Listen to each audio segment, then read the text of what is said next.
Hello students, today's video lecture is on the metacarpal bones and the phalanges.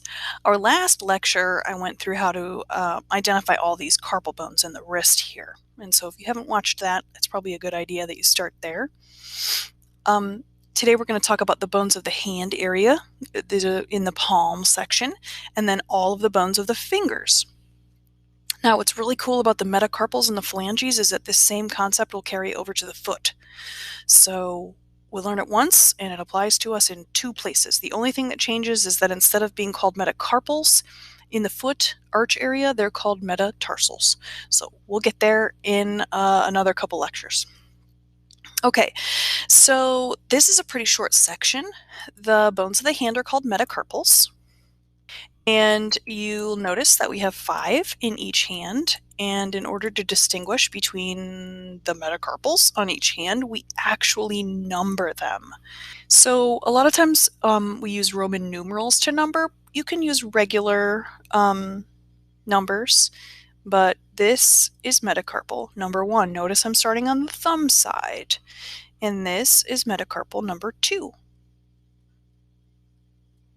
and 3. Metacarpal 4, notice that's a IV and then a metacarpal 5. So 1 through 5.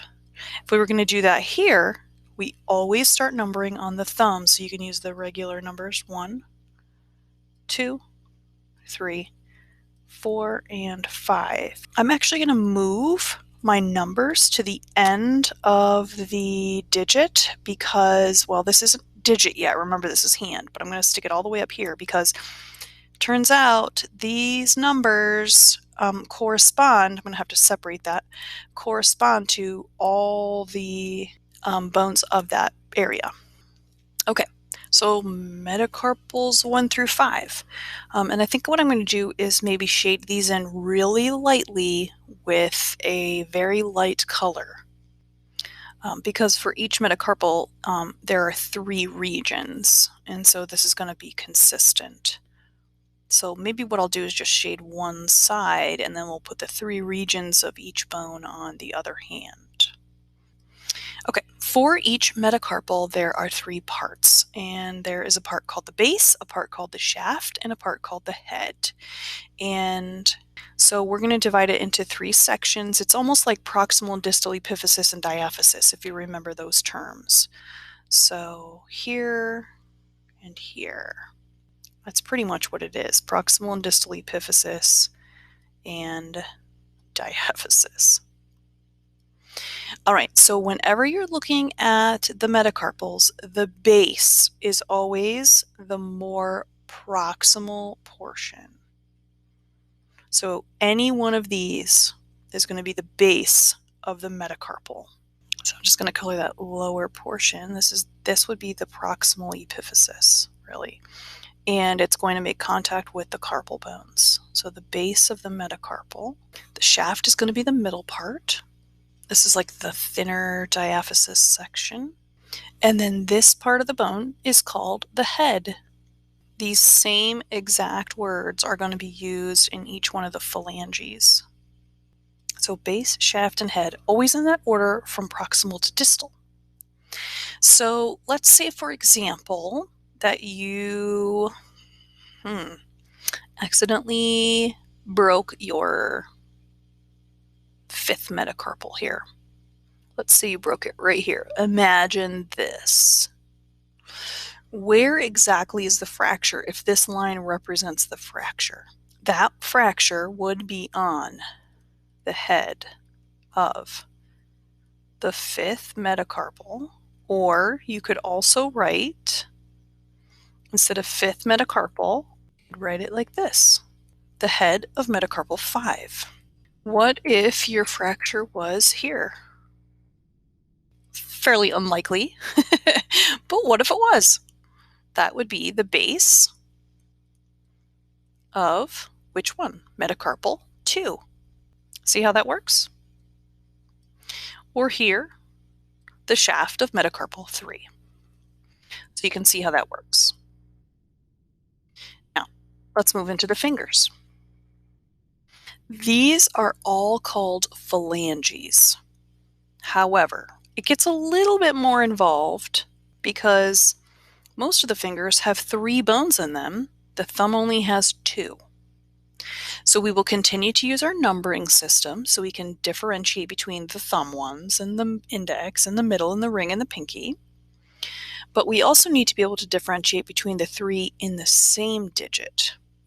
So there's a couple things that you need to know. First off, phalanges is plural. When we talk about a single bone, like one individual bone, we drop the GES and replace it with the letter X. So phalanx is singular. So here's one phalanx, here's another phalanx, and here's a third phalanx. And the way we can differentiate between these is by using our directional terms that we know and love. So out of these 3, this one that's up the limb will be the proximal phalanx. And keep in mind, that's also a proximal phalanx right there, and there, and there, and there. So I'm going to color all these proximal phalanges the same color.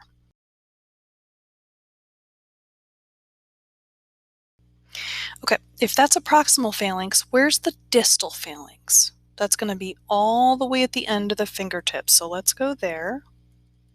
And this would be distal phalanx 5, distal phalanx 4, distal phalanx 3, you get the idea, distal phalanx 2, and distal phalanx 1. So again, I'm going to color all those distal phalanges the same color. Remember, phalanges is plural, phalanx is singular. Okay, last but not least, we've got our distal phalanx, we've got our proximal phalanx, and we've got the same thing on every finger, except here. We'll get to that in a second. So what should we call this one? Now, here are your choices.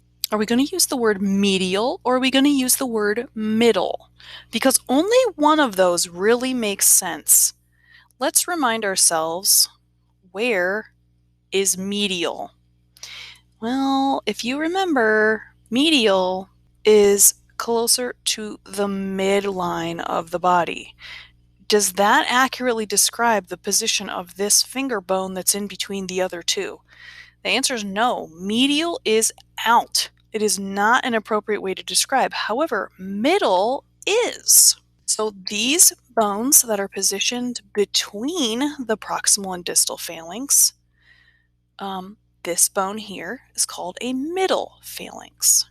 So because I'm on the pinky, this would be middle phalanx 5. And I'm going to go ahead and color all the middle phalanges the same color. So you notice we have a middle phalanx on each finger, except what happened here? Now, let's be reasonable about this, because students will often ask me, oh, I see there's only 2 phalanges here. This one's proximal and this one's distal, but how do I know that this one's distal and this one's proximal? Like, how do I know that one of those isn't a middle? And I'm going to ask you to think about that. There's one that's closer. There's one that's further. Is there one between? And the answer is no. So there is no middle phalanx 1 or first middle phalanx. It does not exist. There's no bone there. It's just how we're made. Now, here's another point that I see happening constantly. Do we want to renumber these 4 bones and start with 1 here and 2 here and 3 here and 4 here, and then so it's inconsistent? Of course not. This is middle phalanx 2. It's the same. Every bone in this row is a 2. Everybody's a 3 here, so this is middle phalanx 3, middle phalanx 4, middle phalanx 5. There is no middle phalanx 1. It doesn't exist. Okay, so we've got 3 different phalanges in each finger except thumb, who only has 2. Now, the last thing is we're going to apply the base, shaft, and head to each one of the phalanges. I'm not going to color every single one, but I think I will go ahead and take this 3rd digit here, and go ahead and use my same colors. So just keeping in consistency, the bottom part is the base. Remember, that's proximal. Shaft, head. And again, base, shaft, head, and finish it out. Base, shaft in the middle, head is distal. So I'm going to take my same colors and repeat it all the way up on this one finger.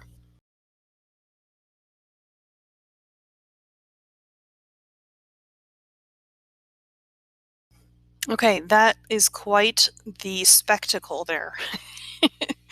So it's the same. It's the same every time. These fingers will be the same, this finger, this finger, this finger. Okay, so now I want to challenge you with a couple more pretend fractures. And we'll talk about how you need to be specific. Let's say you have fractured right here. Where exactly is that fracture point? We got a lot to put together here. So I'm going to write it down here because I have some room. That would be which part of the bone, which colored part out of this? That's going to be the head. And we say the head of. Now you go ahead and tell me which bone it is. It's one of the finger bones, so you know you've got to use proximal, middle, or distal. So which one is that? That's the middle phalanx. And then tell me what number. 4. So the fracture's on the head of the 4th middle phalanx, or middle phalanx 4. If I move that fracture, where's this? That's on the shaft of proximal phalanx 5.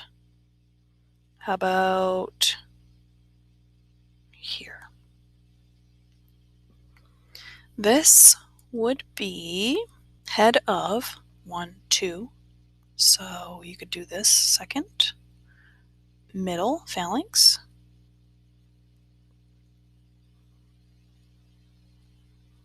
Or middle phalanx 2. So any of that will work. You just want to say the part of the bone first. What I don't want you to say is the word proximal, middle, or distal, like distal head, distal base, distal. It gets confusing. It's the part of the bone first, followed by the actual bone, and then the number. So that's kind of your formula on how to write those. And I'll make a note over here. So you will answer that question if it's a specific by saying head shaft or base. That'll be the part of the bone followed by the number. Okay. All right, there you have it. Metacarpals and phalanges.